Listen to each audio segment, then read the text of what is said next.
말씀드리겠습니다. 고위공직자 범죄수사처 설치 및 운영에 관한 법률 일부 개정 법률안 대안은 가결되었음을 선포합니다.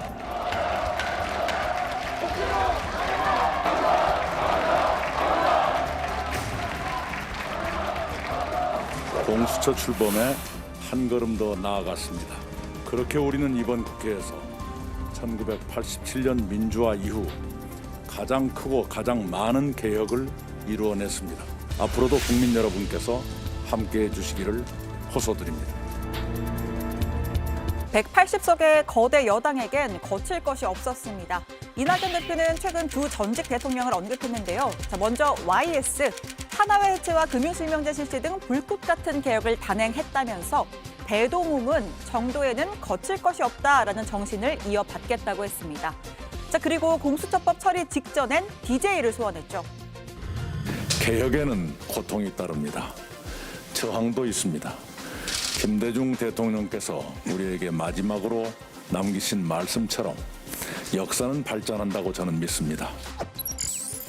네, 야당의 비토권을 무력화한 공수처법 개정안 처리로 24년간에 걸친 오랜 수건을 풀어낼 수 있게 된 이 대표는 이번 국회가 1987년 민주화 이후 가장 크고 많은 개혁을 이루어냈다라고 자평했습니다. 올해 남은 시간은 단 3주, 민주당은 공수처 가속 페달을 더 세게 밟고 있습니다. 야당의 자업자득입니다. 비토권은 부적격 후보의 선출을 방지하기 위한 것이지 묻지마 반대를 위한 것이 아니었습니다. 국회의장님께 공수처장 후보 추천위원회를 조속히 소집해 주시기를 요청드리겠습니다. 빠르면 다음 주 초 공수처장 후보 추천위원회가 소집돼 재가동될 것으로 보입니다. 사실상 최종 후보 2인에 대한 의결만 남은 상황이기 때문에 추천위는 사실상 다음 주가 마지막 회의가 될 전망입니다. 속전속결로 청와대에 넘기고 문 대통령이 한 명을 뽑아서 다시 국회로 넘기면 무조건 20일 이내에 인사청문회 절차를 마쳐야 하죠. 문 대통령은 나머지 절차를 신속하고 차질 없이 진행하여 2021년 새해 벽두에는 공수처가 정식으로 출범할 수 있기를 기대한다고 했습니다. 국민의힘은 강하게 반발하면서 민주주의 파괴, 독재, 히틀러 같은 원색적인 비판 쏟아냈습니다. 공수처법 저지는 무의로 끝났지만 이어서 상정된 국정원법 개정안에 대한 무제한 토론, 필리버스터를 현재 24시간 넘게 이어가고 있는데요. 특히 국민의힘 초선 의원 58명은 법치주의가 무너졌다, 내 편 아닌 사람만 괴롭히겠다는 공수처 악법이라는 성명서를 내고 전원이 필리버스터에 나서겠다고 밝혔습니다. 집권 여당과 문재인 독재 권력은 오직 180석의 힘을 믿고 온갖 불법과 탈법으로 모든 법안을 독식하고 있습니다. 권위주의 독재 시절보다 못한 이 상황을 저희는 참을 수 없습니다. 지금 저희는 힘이 없습니다. 지금 저희가 할 수 있는 최소한의 저항인 필리버스터를 통해 이토록 처절하게 국민들께 부르짖고 있습니다. 네, 잠시 이 시각 국회 상황입니다. 지금 라이브 화면인데요. 7번째 주자인 국민의힘 윤희숙 의원이 필리버스터를 진행하고 있네요. 자, 안건인 국정원법 개정안의 핵심 내용은 국내 정보 수집을 금지하고 3년 뒤에 대공수사권을 경찰로 이관하자는 겁니다. 국민의힘 의원들은 지금까지 쌓아온 국정원의 정보 자산을 활용할 수가 없게 되고 또 경찰의 역량은 아직 충분하지 않아 안보 공백이 우려된다. 이런 주장들을 펼치고 있습니다.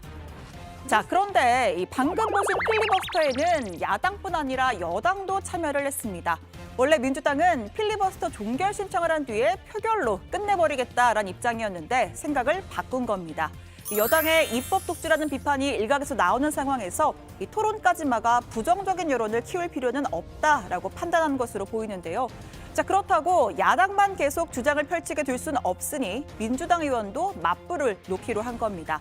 종결 신청을 하지 않을 경우 이론적으로는 이번 임시국회 회기가 끝나는 내년 1월 8일까지 무제한 토론이 가능합니다.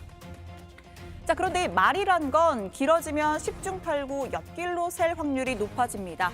그러다 보니 올라온 안건과는 전혀 상관없는 갑자기 이 이야기는 왜 싶은 뜬금 발언도 종종 등장합니다. 어젯밤 상황 짧게 보겠습니다. 국내 정보를 통해서 정치의 권익을 이렇게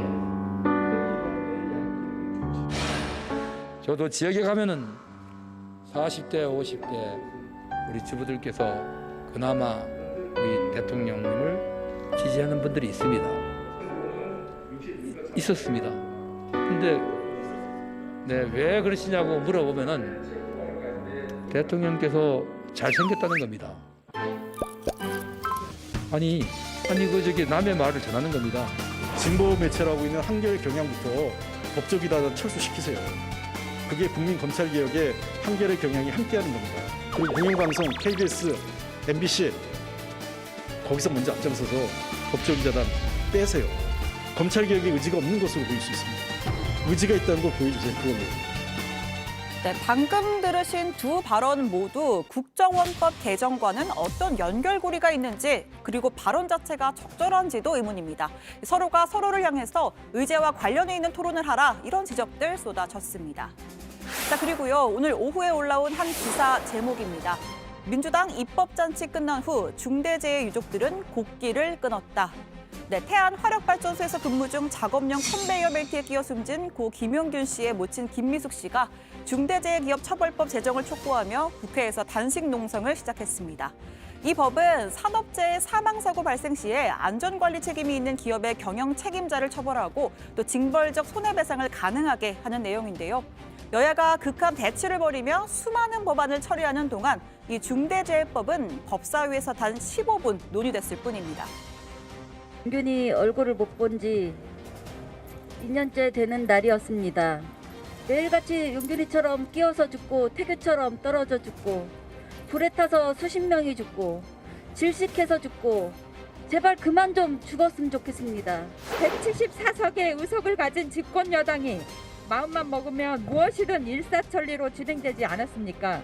왜 국민들 생명 지키고 안전 지키는 일에는 사활을 안 거는 건지 엄중히 따져 묻고 싶습니다. 고 김용균 씨 사망 2주기였던 어제 이낙연 대표는 페이스북에 글을 올렸습니다. 비극이 되풀이되는 사회는 정상이라 할 수 없다. 최대한 이른 시기에 법을 제정하겠다라고 했는데요. 정작 민주당은 난색을 표하고 있습니다. 내부의 반대 의견 정리하지 못했기 때문입니다. 이 반대 측은 중대재해법이 경영 책임자에게 부과한 안전관리 의무가 지나치게 포괄적이라 범죄 구성 요건이 명확치 않고 따라서 위헌 소지가 있다고 주장하고 있습니다. 오는 17일 민주당 의원총회에서 당내 이견을 조율한다는 방침입니다.